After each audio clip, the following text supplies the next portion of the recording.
yesterday's papers? Who wants yesterday's girl?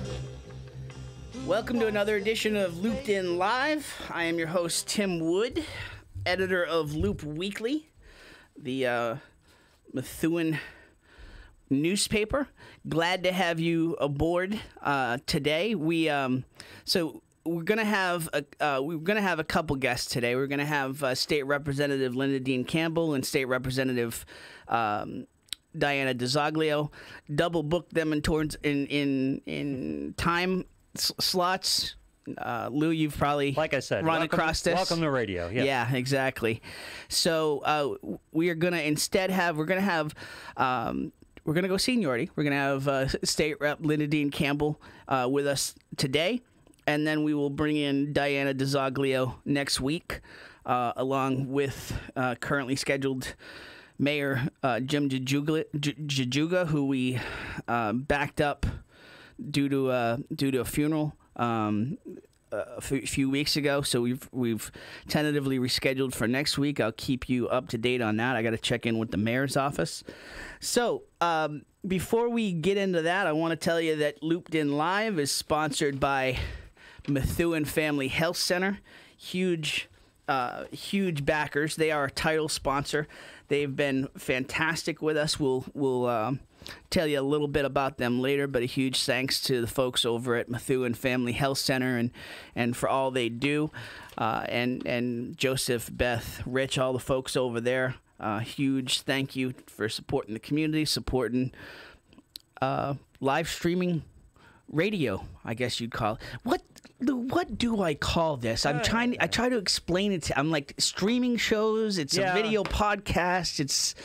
I use podcasts. Yeah, with podcasting, and it's a little weird because actually a video podcast is a vlog, and right. So, but podcast seems to, because especially you're doing it in several different formats. Right. You're doing it on Twitter. You're doing it on YouTube. You're doing it here on Facebook, and so I just tell people with a future. What are you with a future? Yeah, that's all. So, and you can't even do Facebook Live because, like I said, we're on Twitter and we're on YouTube as exactly. well. Yeah. Exactly. We're all over the place. Everyone will get used to it. It won't take long. Exactly. So, any big plans for Mother's Day? No, working basically. That's one thing. Never stops, huh? Right. Exactly. So, I did want to. I've had a few folks ask me since our edition of Loop Weekly came out on Tuesday. I put a couple of pictures in the O, and the P. I'll hold this up for the camera. I'll have you. This is my mom. This is Judy Wood. She passed away 6 years ago. She passed away of lung cancer. Just wanted,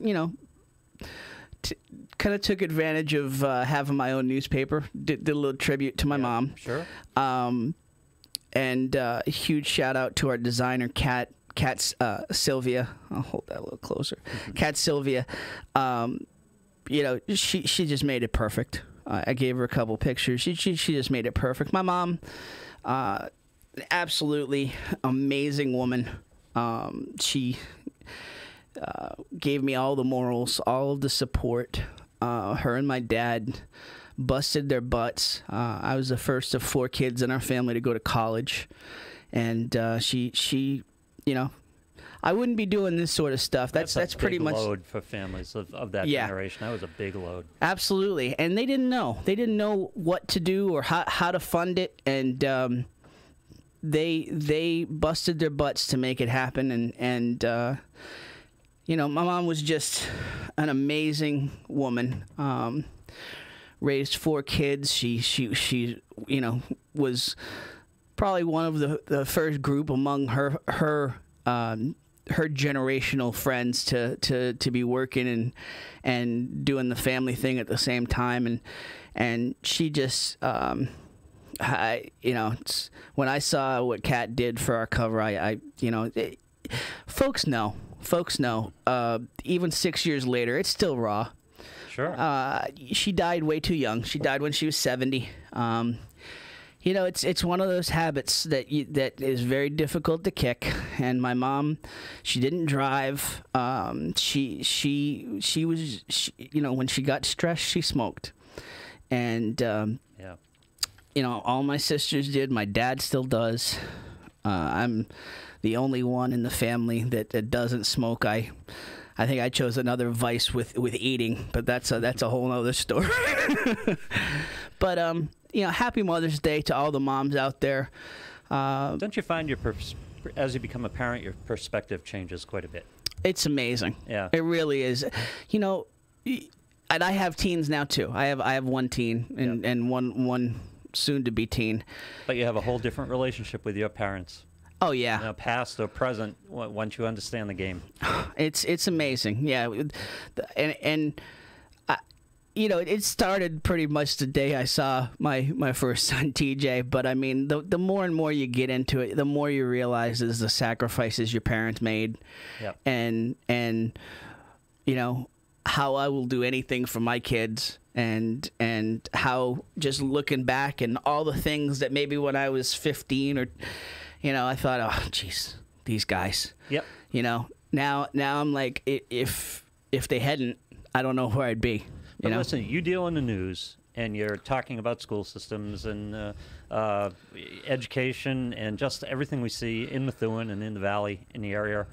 Aren't you getting a real deep idea of how the family structure affects all this, and how the grading of the family structure, generally speaking, is at the root of everything here? It really is, because you know, you don't have as much time, or in theory you don't have as much time to focus on local issues, to focus on all of those little things that our parents did for us in terms of all the PTA meetings and all of the events. Now, listen, there are some super parents that pull it off, and God bless all of you. And I see it out in the community every day.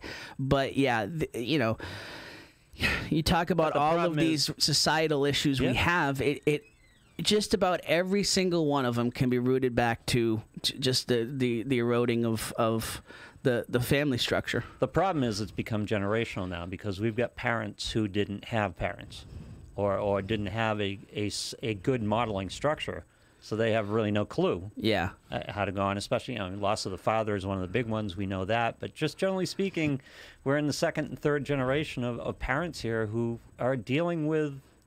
Don't have role models, don't have structure. Absolutely. Absolutely. You and I know what parenting is from a different generation of parenting. Absolutely. Yeah. You know, it's really not an exaggeration when I say that all of my morals, all of my moral compass, all of who I am and who I aspire to be came at the root of it from my parents. And, you know, my dad, I don't want to shortchange my dad whatsoever, but my mom, Judy, is just an absolute angel. And I bet you learned the most important lesson. You have 2 teenagers now? One is 15, one is, no, a little short. He's about to be 9. Okay. But what you learned about the 15-year-old, for example, is you don't deal with 15-year-old problems at 15. You deal with 15-year-old problems at 9. Absolutely. And at 8. That basis has to be built. Absolutely. Right? Because once you deal with they don't become 15-year-old problems as much. Right. If you just establish, but they can deal with them better if they have the basis. They can deal with them better. They make better decisions. And you know what it is too, Lou? It's as simple, and everybody says it's cliche, and you see the commercials, and it's as simple as being there. It's as simple as being present, making an effort. Sometimes I think we've got to go out and, you know, have these elaborate parties, or we've got to really like make memories with our kids. But you got to be running the little league, or you got to be running the classes, and all you got to do is make an effort. All you got to do is take them to lunch, or just come to their level. You know, if it's just sit with them. Yeah, sit with them. Yeah. Talk about school. Play a video game. Hey, listen. I know everybody's, video games are the root of all evil. No. They're not. Nope. They're not. It's just another escapist entertainment. Now, you can let your kids get away with it too much, but, you know, you come to their level wherever it is. My son all the time. He used to love to torture me on video games. Oh, yeah. and I'm probably, our generation, my generation is probably the first that grew up on video games. Mm-hmm. And I've just never bought into that excuse. You know, I learned a lot of great hand-eye coordination. I learned a lot of creativity from a lot of the video games I played, and pass that on with my kids now. But you know, whether it's video games, whether it's taking a walk, whether it's, like you said, getting involved in sports in a constructive way.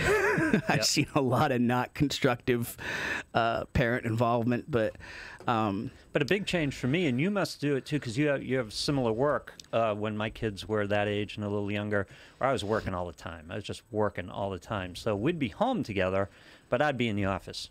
Yes. You know, writing, or I'd be in the office doing whatever it is I needed to do. And then I consciously made a change because I was kind of sick of that. And it's just like, it's just hanging there watching TV with them and just being in the same room, having an occasional conversation. Just, you're right, just showing up.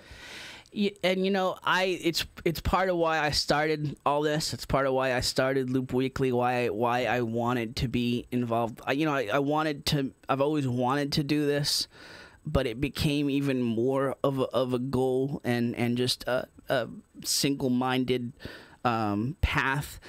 You know, I worked for Bleacher Report, and it was an all-in thing. Yep. We were building what is now an empire with this sports website, and I was able to do it largely from home. I did it from my house in Bluffton, South Carolina at the time, running about 300 writers across the country. I'd go out to San Francisco probably every 4 weeks for a week, but even being in the house, like you said, I was in the house, but I wasn't there. Yeah. I mean, nowadays with sports, you know, headlines come up, and the way the internet is now, it's like everything's instant. So I couldn't be a sports fan. You know, I was always thinking of headlines the minute something big in sports would happen, or what writer I was going to track down to do it.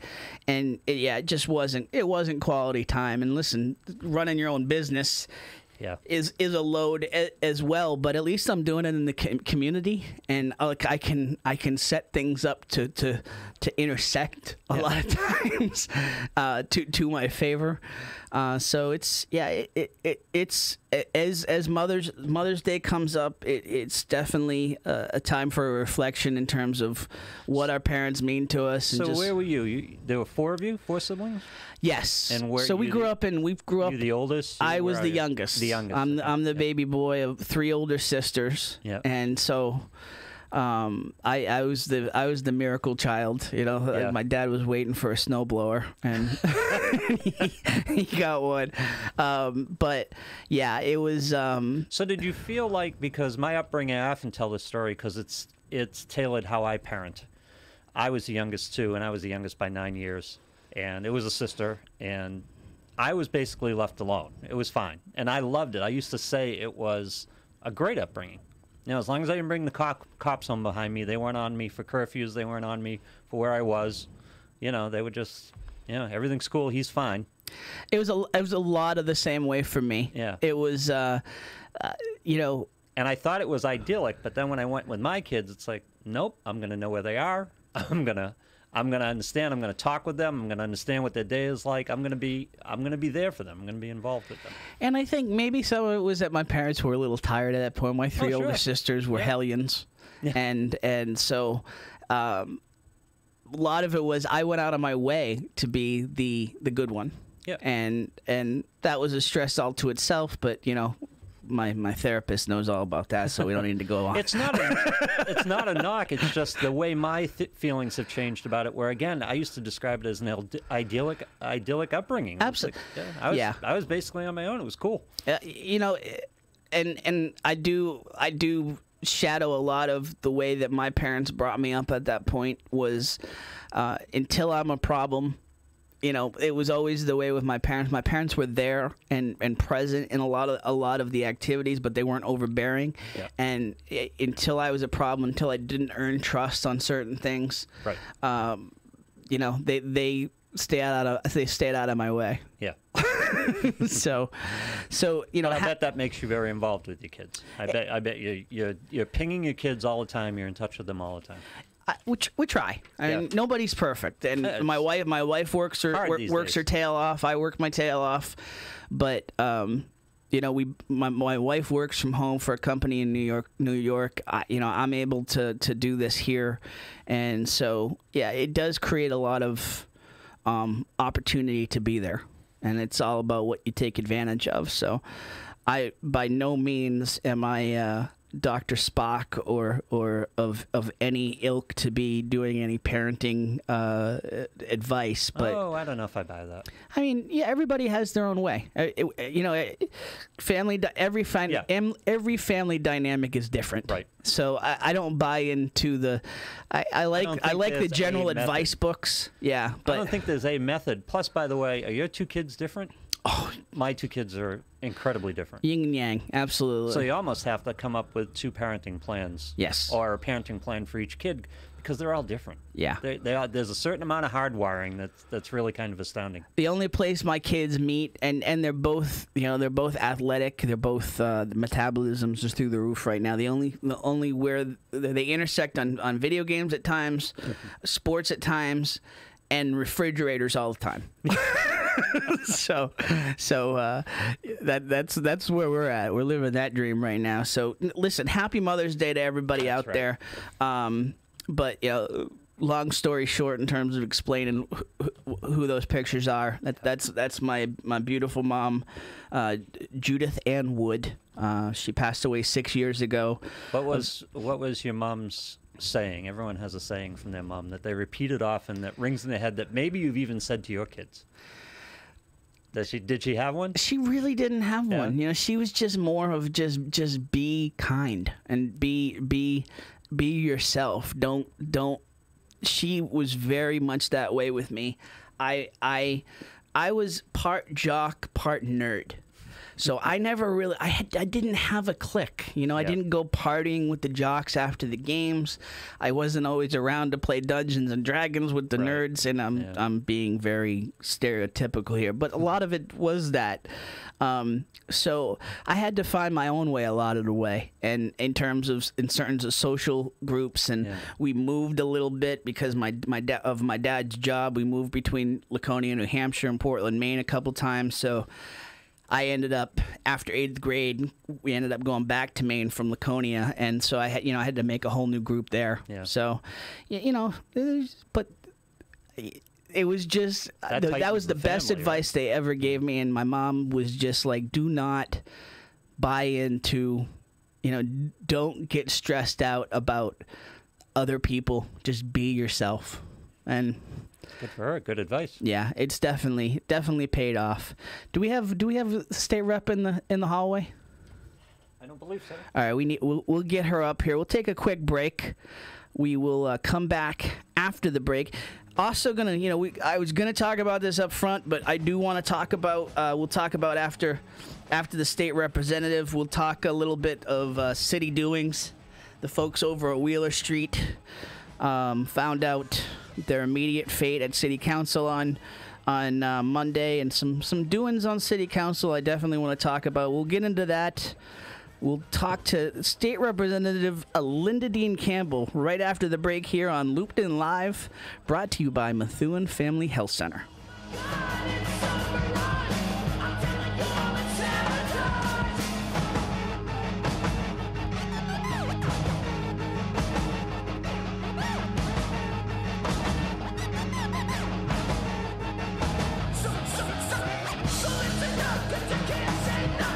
Let's talk about our man Frank Calisi.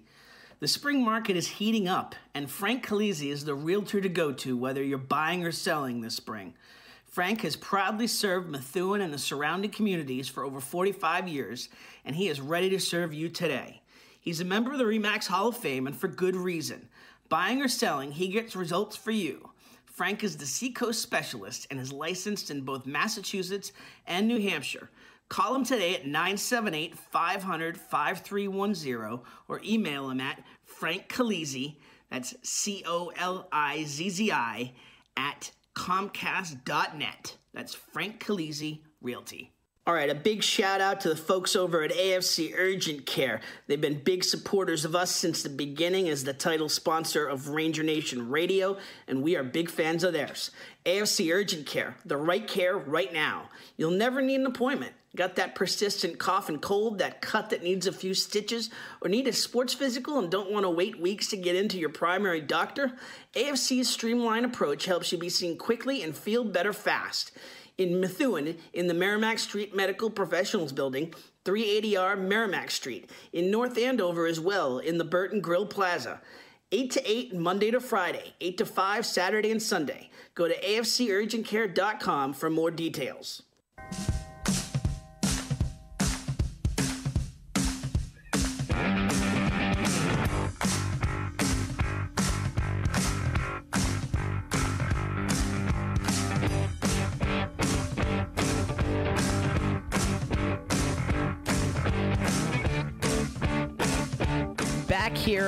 Back here on Looped In Live, brought to you by Methuen Family Health Center. I am Tim Wood, editor of Looped Weekly. Yeah, Loop Weekly.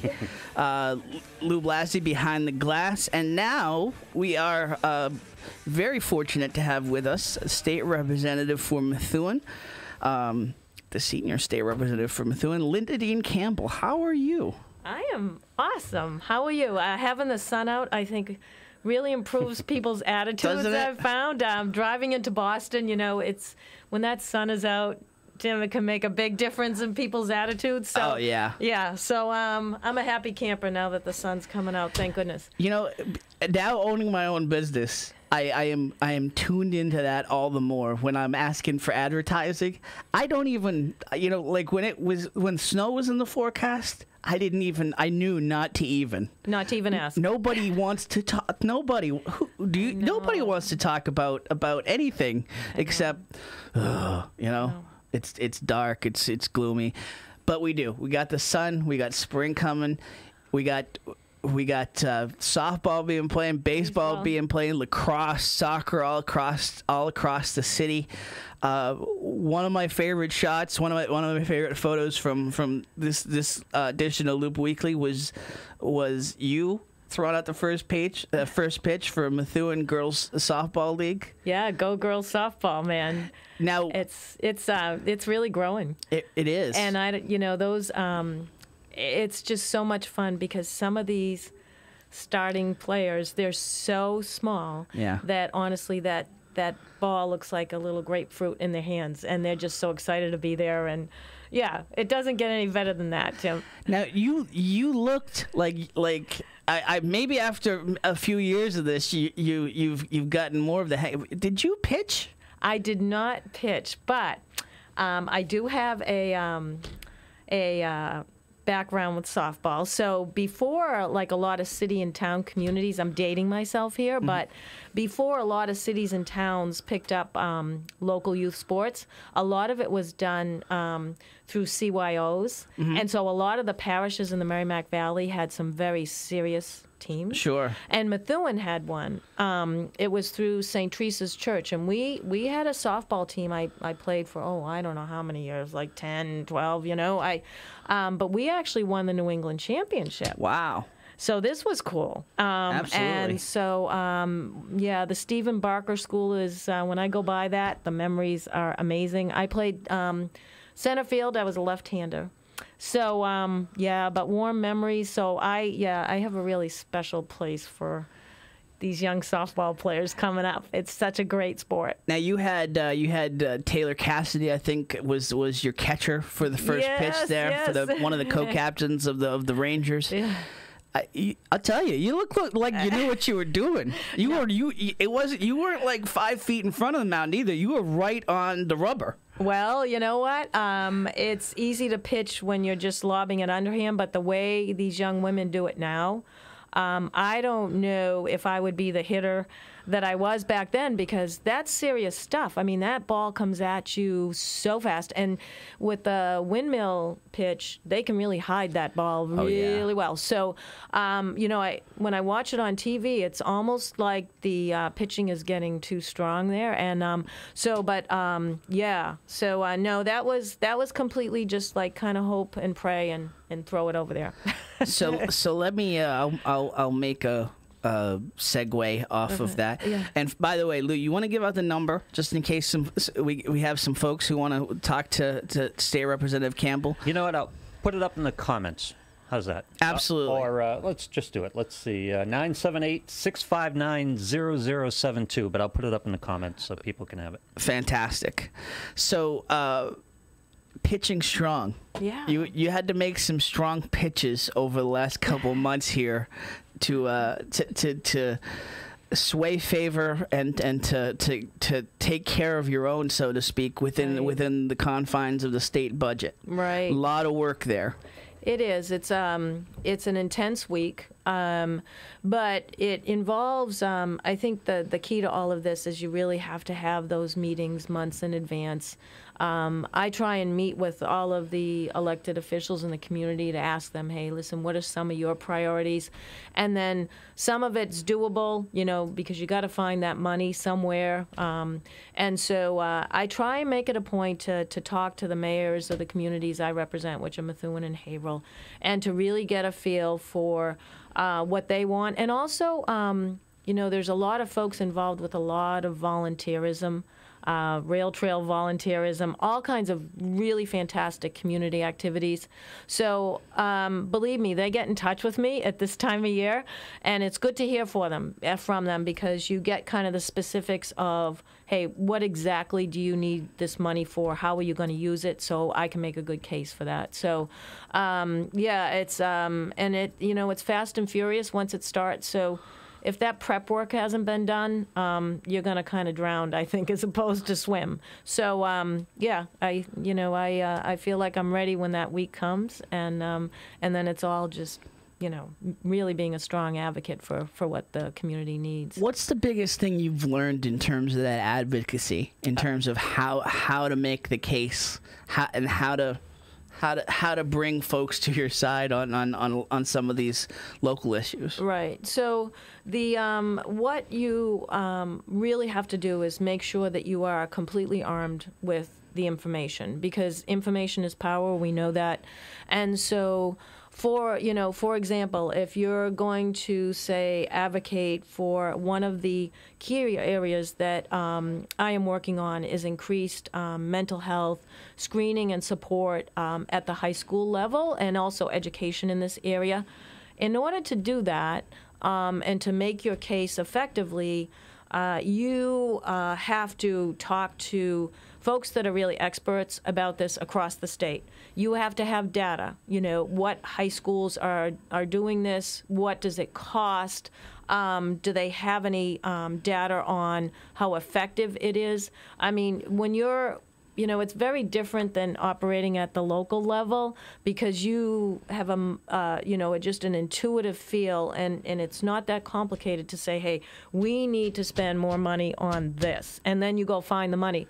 At the state level, it's a lot more complicated because there are experts in all of these areas, and if those experts contradict or challenge what you're saying, and you haven't done your homework, and you don't have those numbers in play, the senior leadership is going to know that, and the advocates are going to make that known. So it's really important that you start way ahead of time, and this is on legislation too. And that's why it takes so long, because it's like a 2-year period where I know, like on the civics bill, honest to goodness, I think I have talked to a couple of hundred organizations on the civics, and that's what you've got to do. Absolutely. To bring it home. So the same thing applies to the budget, because these advocacy groups are also sending this information to leaders at the State House. And so they have this data, and if you don't have it, and you're not on the same page as them, or at least being able to challenge what they're saying, you're not going to get what you're asking for, because you simply don't know what you're talking about. You brought up mental health. I mean, if you deny that there's some, the numbers prove out at this point. If you deny that there's some, you don't have any sort of connection to mental health issues in your family, among friends, we're at the point now where the numbers kind of prove that out. I have some mental illness issues run in my family. It doesn't. I'm happy that we're evolving as a society there in terms of the way that we can talk about it. I would imagine the conversation's evolved in the political realm in terms of how we're talking about it now too. Yes, thank goodness it has, and it's taken some national leaders to do that, and it's permeated down. But in the Commonwealth of Massachusetts, we had this concept about closing some of our institutions for good reason. Okay, people were not receiving good care there. Right. And so when you do that, the thought was, well, we're going to establish some community mental health facilities to care for people that are smaller, more personal, where you would receive better care. But that never panned out. So now we have a large population really that is not receiving care. And then, of course, we see that on the healthcare side of the budget, an explosion in costs for all kinds of related illnesses connected to mental illness. So, there's no easy way around this. You do have to spend some money. You do have to increase care.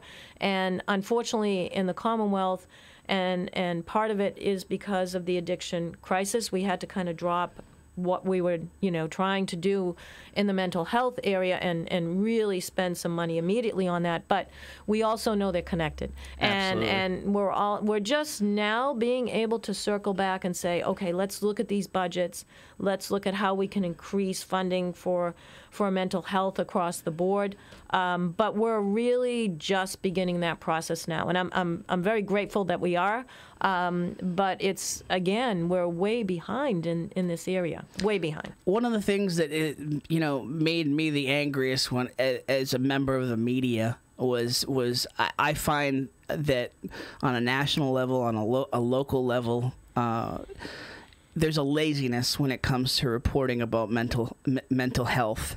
And the minute some sort of tragedy happens, the immediate place we go to is mental health issues, and that's the only time you're hearing about it. Right. And we're assigning blame rather than getting to the root of the problems. And that's why some of the stuff, the mental health component I saw that you had championed in this budget. Methuen High School is doing some amazing work with mental health awareness and just eliminating a lot of the stigmas and just talking about it. Right. The stresses that are on our kids nowadays are just through the roof. And so just to be able to talk about it, and what John Crocker and the whole team over there, Dean Bruder, the whole team, it's all connected. And the awareness that they're bringing. I have a freshman at Methuen High School now, and he is a very he is a self-starter. He is very disciplined when it comes to academics, but there's stresses there, and I already just see it year over year from where we were a year ago with him to where he is now, in just talking about what's bothering you. Sure. And so. It's a tough age. Yes. We know it's a tough age, and but if there are adults who are leading this conversation and in making it very possible for students to take the lead on this, absolutely, then I think that's what Methuen High School has done. That's really setting an example for the state. So this gave me a tremendous amount of ammunition where I could say to the speaker, listen, we have John Crocker, who is a state leader, who has formed a consortium from communities, large and small, Boston, small ones from the Berkshires. I mean, like you said, we have communities coming here to the schools to shadow and to mirror what we're doing. Right. Because it's something to be proud of. Oh, it's extraordinarily, I'm extraordinarily proud of what they're doing. And if you were to ask Superintendent Scannell, what's your number one concern for your students? She will respond, my number one concern is their mental health. They're all under a lot of pressure, and there's a lot of societal pressure, and there's a lot of isolation that students never used to have, but because of technology, obviously. But so there's not as much one-on-one with these students or groups getting together for them to help each other. So Methuen's going to continue to lead the state, and I think that one thing that I think John said and everyone I think agrees upon is that when you have a school system that's doing something that's working, the consortium that he's put together allows best practices to be shared. And what a money saver that is. But that can be a lifesaver. Why reinvent the wheel over and over again? And he's also looking, what are other states doing as far as this is concerned? And what is the data showing us? How should we go about this? So he's looking at this from a policy perspective, and I'll tell you, Methuen is the state leader in this regard. Well, and listen, I will put that back on you because the funding and the fighting and the support that you're able to provide on the state level allows him not only to maintain but to look ahead and the steps that because of what you guys are doing and so many in the community are doing, it allows, like we were talking about earlier with parenting, Lou, it allows you. So we're dealing with the 15-year-olds now, okay? But now, because of the work that we're doing, that messaging is getting down to the 9-year-old now, right. And it's by the time he's 15, or my son's 15, it's just common. It's common practice. It's common to be talking about all these issues now, and it's just thing, and that is so important. Last year in the budget, we had a major initiative in the legislature to spend a substantial amount of money looking at preschool mental health for students, because teachers are able to pick up right away that this student is challenged. They're having a problem. And if that problem is not addressed there, it's going to affect them in kindergarten. And so right off the bat, they're behind, and that has such, an emotional impact on young students, starting off, being at the end of the pack for reasons that they don't understand. And so we found that is a very good place to spend money, because there is a lot of clinical data out there. We can identify these, and we can also work with the parents very effectively to make change, to help that young person that child get some care, and the care works. That's what we found. We know that the care works. Well, that's a bit of a different animal, isn't it? Because you're talking learning disability as opposed to mental health. Learning disability is very clinical. There are responses to it.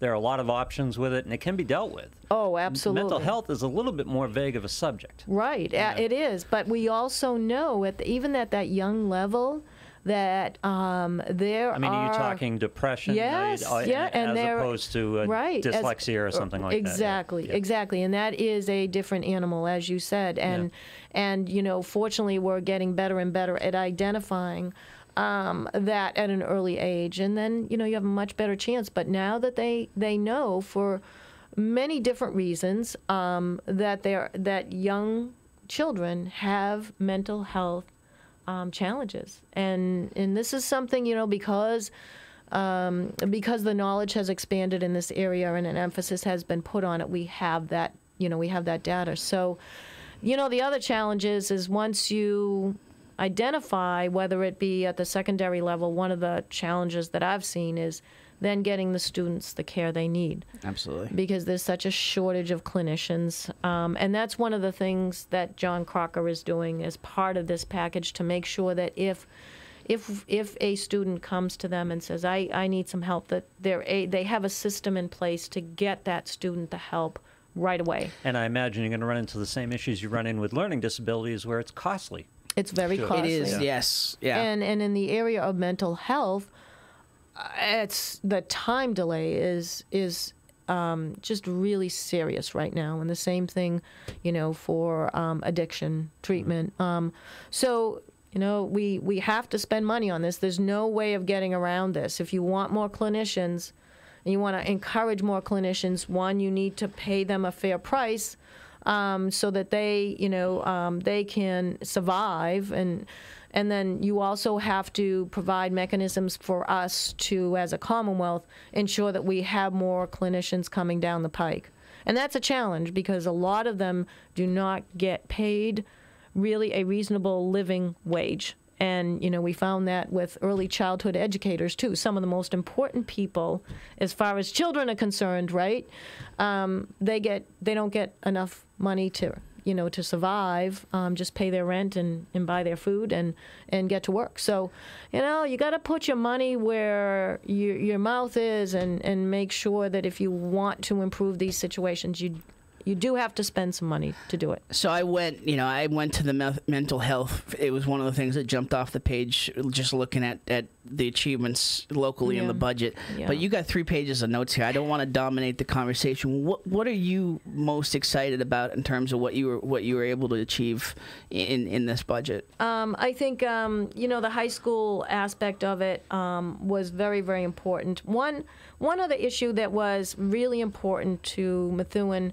was the cost of special education and transportation associated with that, because what happens to the community is that in mid-year they may receive a student that comes to the community, and then instantaneously it's a huge unanticipated bill that they have to pay. And so it makes it really, really difficult for communities to plan for this. So I think that is something that I worked very hard on. It was supported by a lot of different people. There was also, some other statewide programs like the Meals on Wheels that I usually advocate for and get what I ask for. Right. But, I'm very excited about our downtown. I think we're at a different point than we have been before because there's some sales of properties, and it's always going to be a very difficult political conversation as to how we want to proceed. But my job is to bring some money. And so I'm excited about some of the money I've been able to bring for planning for downtown. Let's bring professionals in to design a public safety center. Or how do we want to do public safety? Do we want to have it in one building? Do we want to have it spread out? If you get professionals in to help you with planning, it is really the way to go. It avoids a lot of individuals who really are kind of stuck on one version or one vision, and it opens up the conversation to everyone. So I'm excited about some of the state resources that I've been able to bring to both of those areas. I think it's important. You don't get instant gratification, but that's not my job. You never do that at the state level. It's always something that you're looking down the road. Some money to purchase some land along the river when that land becomes available, because folks in the community really want that. And so I think that's something. And how can we not utilize it? Not every community has that. I know. So, so those are, I think, some of the more exciting things, because Methuen is changing, and I think we're looking to revitalize our downtown. We have a lot of new folks in the community. They have new perspectives, and I'm pretty excited about that. The other issue that I focus on really a lot on is the substance addiction issue, because the Merrimack Valley is ground zero in this respect. And, I think all of us in the legislature from the Merrimack Valley, this has been, our top priority to address this crisis and to get some money to the Valley to address both the trafficking and the treatment as well. And so that's always a priority for us in the budget, all our legislators here. So I advocated very strongly. We're putting in some more what I call step-down treatment facilities, and I want to make sure we get some of those up in the Valley here. That's really important. Someone walks out of treatment, it's not over. It's not over. Yeah. And they really need to have that continuing care when they need it, and to have it to be available when they need it. I'm just, I'm in awe of what folks like the Psychological Center do with the they do great work. Yeah. And Phil Leahy and of course. Fran, his wife. I mean, yes. But these are the things, because if someone needs help, they're not going to wait.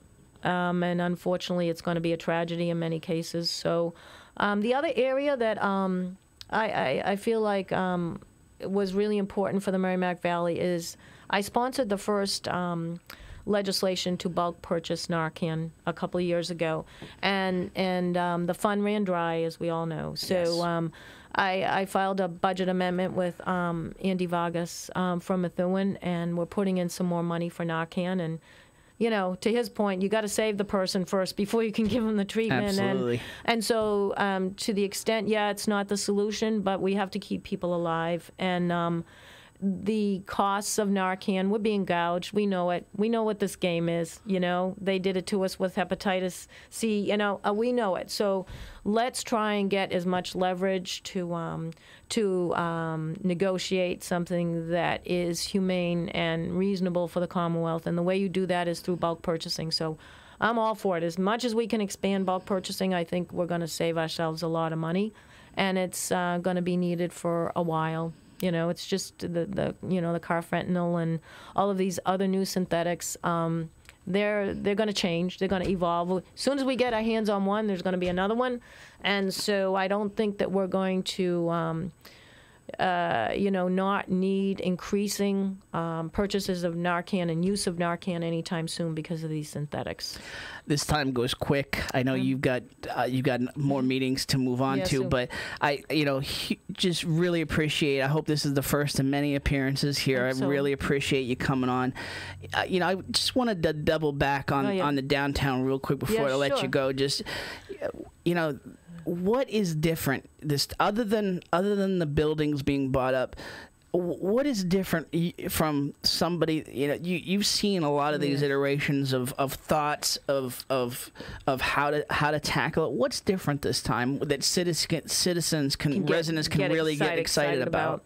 I think a couple of things. I think first, the city has used some professional planning to come back with some options of how we can go about and do this. The second thing, and I work very closely with Jay Ash, because the downtown is kind of the, after the high school, we got the high school on its way. The downtown is kind of where I pivoted.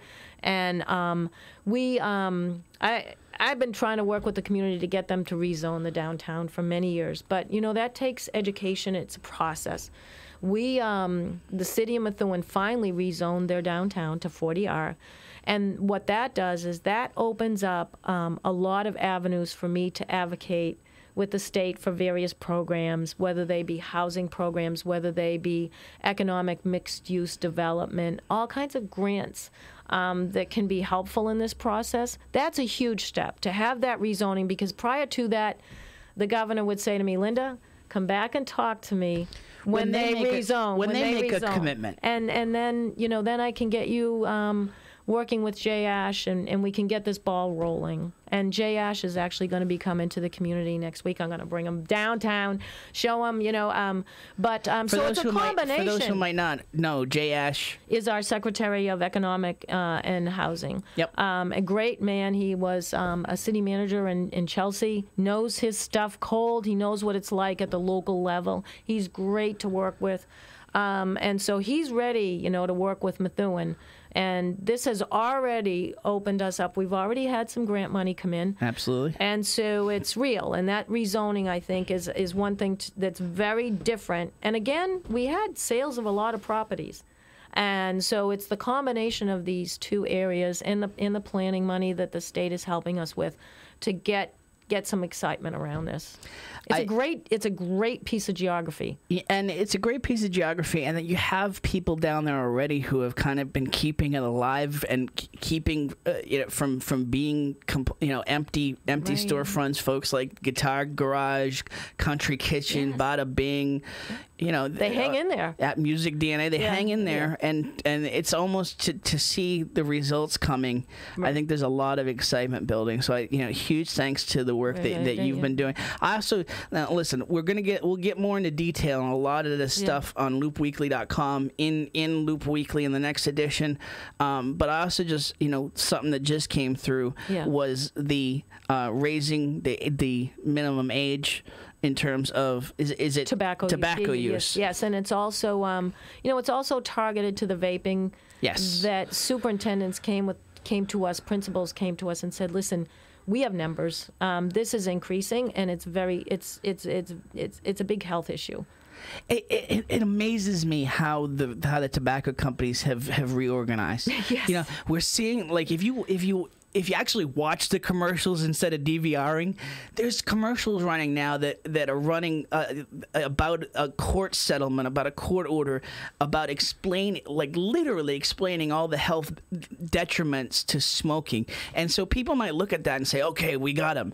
Now, the tobacco industry, circle back. They're circling. Who do you think's behind vaping? Yeah, exactly. You know, and they're just going to go in another direction as well. Yeah. And you know, we know, we have the data that, you know, the anti-smoking campaign that was run across the country, it worked. I mean, we reduced the smoking rates among youth, drastically. And so then we kind of tapered off. You know, we figured we had kind of won that battle, but you gotta. No, it's never won. It's never won, and you got to circle back. And so the vaping thing is now, and you know, like I said, it's like the synthetic opioids. When we get to that, they'll circle around to something else. So you really have to work with these young people not to make these health mistakes early on in life, and it's worth every penny.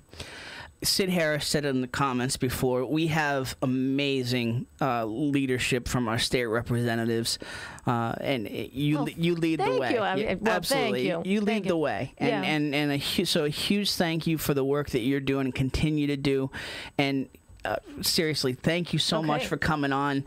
Radio's the new thing now. You know that, right? The podcasting, it's where it's at. That's where it's at. We're on it, and like I said, hopefully first of many appearances. Hope so. Just huge thank you for not just what you're fighting for at the state level, but you are so present in the community. You're everywhere, and folks see it and they feel it almost as if you're just a city councilor almost. That's the fun part. Yeah. You know what I mean? You got to do the fun part in addition to the kind of the battle that you do in Boston. You have to be in the community because that's what makes it fun. Absolutely. And you get a lot of energy from that, and you see the results on the local level. Yeah, and people tell you exactly what they feel one-on-one, where they might not say it in another venue, but when you get them one-on-one, they'll let you know exactly what they're thinking about and how they feel about it. So that's really important to me, and I'm a people person, and this job to me is fun. It's a privilege, and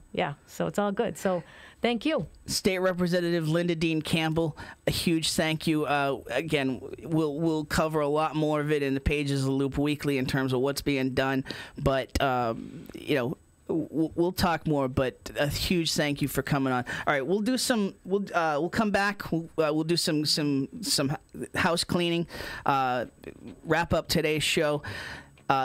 You've been listening to Looped In Live on Looped In Weekly. Yeah, on all the on Facebook, on Twitter, Periscope, YouTube Live. Brought to you by Methuen Family Health Center. We'll be right back after this. They took the credit for your second symphony. Everyone is cashing in on social media, and all marketing roads lead through social media. If you want to make a splash here in the Merrimack Valley, you need to tap in. This is where the new CEM podcast studios come in. Of course, you can spend your time, energy, and money learning how to wrangle technology to make a podcast instead of running your business. Or you can invest in telling everyone in the Merrimack Valley, Massachusetts, New Hampshire, Maine, the Seacoast, or everywhere in the world about your great business, product, service, or yourself. The CEM Podcast Studio is a local audio and video studio dedicated to the craft of podcasts. Their studios feature state-of-the-art recording and mixing equipment designed specifically to produce the best audio and video podcast. Best of all you need to worry about is your show, your business, and your brand. We do the rest. Call 978-686-9966. That's 978-686-9966 to schedule a no-obligation tour of the CEM facilities and meet with a podcast specialist. Or go to CEMpodcast.com to find out more about podcasting services. CEMpodcast.com, your window to the world. I love talking about my man, Val Davila. It's a dream to own your own business, and Val and Susan Davila made that a reality in February 2013. They started with just 2 insurance carriers, but now Right in Place Insurance for Progressive, Safeco, Pilgrim, Plymouth Rock, and Mapfre, just to name a few. Need auto insurance, renters, commercial, or home? Davila and DeFusco prides itself in having lifelong roots in the Merrimack Valley. Put their experience to work for you. Visit them at 225 Broadway or call 978-241-7950 for a free quote, or visit them online at daviladefusco.com. Well, that got away. Or got away, but on good stuff. Yes. Real quick, want to introduce you to a great new eatery, Jade Restaurant in North Andover, right on the river. Great views of the West Mill of the West Mill, and a great Asian cuisine and sushi. They got a great Mother's Day buffet, 12 to 3 for lunch, 4:30 to 8:30 for dinner Sunday. Kenny and his crew cooking up a lot of great stuff. JadeNorthandover.com. Check that out. And listen, it got away from us. We'll do some videos online to talk about Wheeler Street, but we will be right back next week on Looped In Live. We'll have Diana DiZoglio, hopefully have Mayor Jim DiZoglio, and hopefully have you and Lou next week here on Looped In Live. Thanks again for joining us. Watch all week on demand. Tim Wood, editor of Loop Weekly. Thank you so much. We'll talk to you next week.